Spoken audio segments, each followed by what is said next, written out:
Hello दोस्तों, नमस्कार। आप सभी को मेरे यूट्यूब चैनल में स्वागत है।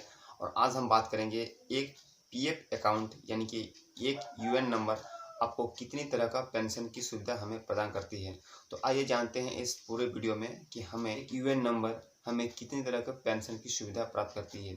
आप यदि किसी कॉन्ट्रैक्टर वर्कर हैं, किसी दुकानदार या किसी प्राइवेट सेक्टर में काम करते हैं, किसी अस्थायी रूप से कहीं पर भी यदि काम करते हैं और यदि आपकी जो सैलरी है यानी कि वो आपको वेजेस है वो 12% कटने के बाद यदि आपकी नेट हैंड यदि सैलरी मिलती है तो आप भी एक पीएफ का हकदार हैं और आपके भी एक यूएन नंबर जरूर होंगे। तो आइए हम बात करेंगे कि आपके एक यूएन नंबर कितनी तरह का पेंशन की सुविधा प्राप्त करती है और ये कब कब ये पेंशन हमें मिलती है, किस कंडीशन में ये मिलती है। तो सबसे पहले हम बात कर लेते हैं वृद्धा पेंशन।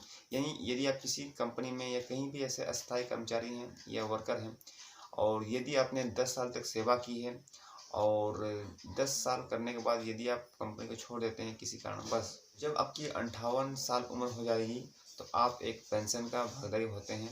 यानी आप उसमें आप पेंशन ले सकते हैं, आपको पेंशन आपको मिलती है। तो ये पहला था आपका वृद्ध पेंशन। अभी बात कर लेते हैं जो दूसरा पेंशन है वो है पूर्व पेंशन योजना। पूर्व पेंशन योजना में क्या होता है, यदि कोई व्यक्ति 10 साल तक काम करता है और किसी कारणवश यदि वो नौकरी छोड़ देता है और 10 साल नौकरी करने के बाद वो कोई ऐसे जगह में काम करता है जहाँ उनकी पीएफ नहीं कटता हो, तो वो 50 साल की उम्र में पेंशन ले सकता है।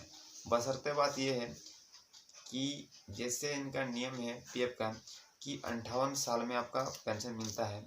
जैसे मान लीजिए 2024 साल भी चल रहा है, 2024 में यदि मेरा पेंशन 10,000 है, वही यदि मैं 2024 को छोड़ यदि मैं चाहूँ कि मैं 2023 में अपना पेंशन निकालूँ या पेंशन में लागू करूँ, तो एक साल घटने से हमारा जो पेंशन का जो दर है वो 4% कम हो जाती है। यानी बोल सकते हैं कि यदि 2024 में यदि मेरा पेंशन 10,000 है तो मेरा जो पेंशन था 2023 में वो मेरा हो जाएगा 10 का 4%। यानी बोल सकते हैं जब इसको हम बोल सकते हैं कि 9,600 रुपया। इसी प्रकार यदि हम बात करते हैं कि यही पेंशन यदि मेरे को 2022 में मिलता है तो क्या होता, फिर उसका वही निकाल देंगे कि 9,600 रुपया का 4% कम, यानी जब इसको हम सॉल्यूशन करेंगे तो हमें 9,216 रुपया प्राप्त होता है।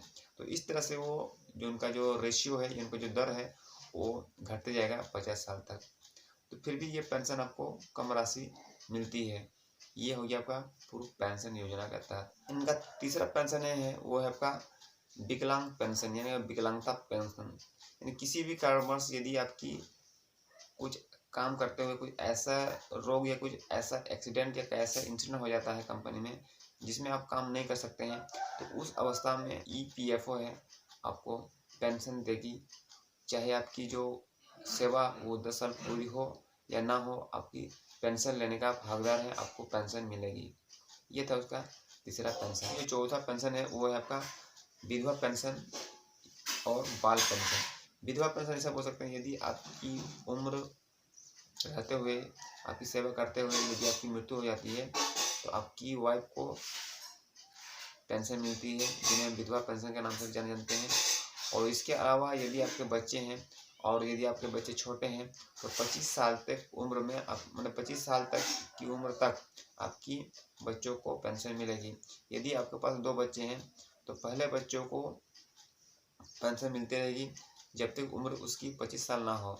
जब पहले बच्चे की उम्र 25 साल हो जाए तो पहले बच्चे की उनकी जो पेंशन रुक के दूसरे बच्चे में पेंशन चली जाएगी। तो इस तरह ये बाल पेंशन चलते रहता है, या बोल सकते हैं कि उन्हें इस प्रकार उन्हें बाल पेंशन मिलती है। पांचवा पेंशन है आपका अनाथ पेंशन। यदि कर्मचारी का पत्नी पहले से देहांत हो गया है तो वो पेंशन अपने बच्चों को मिलते हैं और ये 25 साल तक ये पेंशन मिलते हैं। जब उनका बच्चा 25 साल हो जाता है तो उनका ये पेंशन बंद हो जाता है। छठवां है नामांकित पेंशन।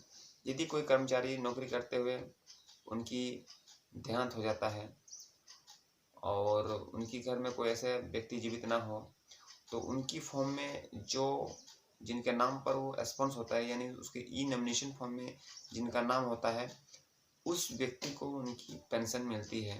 जिन्हें हम नामांकित पेंशन जानते हैं। यानी कि आप ई नॉमिनेशन फॉर्म में भरते हुए जिस व्यक्ति का नाम आप फॉर्म में डालते हैं, उस व्यक्ति को नामांकित पेंशन के द्वारा उन्हें पेंशन मिलता है। 7वां और अंतिम है आश्रित माता पिता का पेंशन। यदि कोई कर्मचारी काम करते हुए और विवाहित में उनकी मृत्यु हो जाती है, तो उनको अपने माता पिता को उनको पेंशन मिलता है। यदि किसी कारणवश यदि उनके पिताजी का देहांत हो जाता है, तो वो पेंशन का जो राशि है वो अपने माता के अकाउंट में ट्रांसफ़र हो जाता है। और इस तरह एक पीएफ अकाउंट से यानी एक यूएन नंबर से हम 7 तरह की पेंशन की सुविधा लेते हैं। इसलिए जो पीएफ जो अकाउंट है वो कोई मामूली अकाउंट नहीं है, ये बहुत तरह की सुविधा हमें प्रदान करती है। और आगे ही ऐसे कर्मचारी कॉन्ट्रैक्टर वर्कर की वीडियो और पीएफ और पीएस से संबंधित वीडियो देखने के लिए आप हमारे चैनल को सब्सक्राइब कर सकते हैं और अपने दोस्तों परिवार को ये वीडियो आप शेयर कर सकते हैं। तब तक के लिए नमस्कार।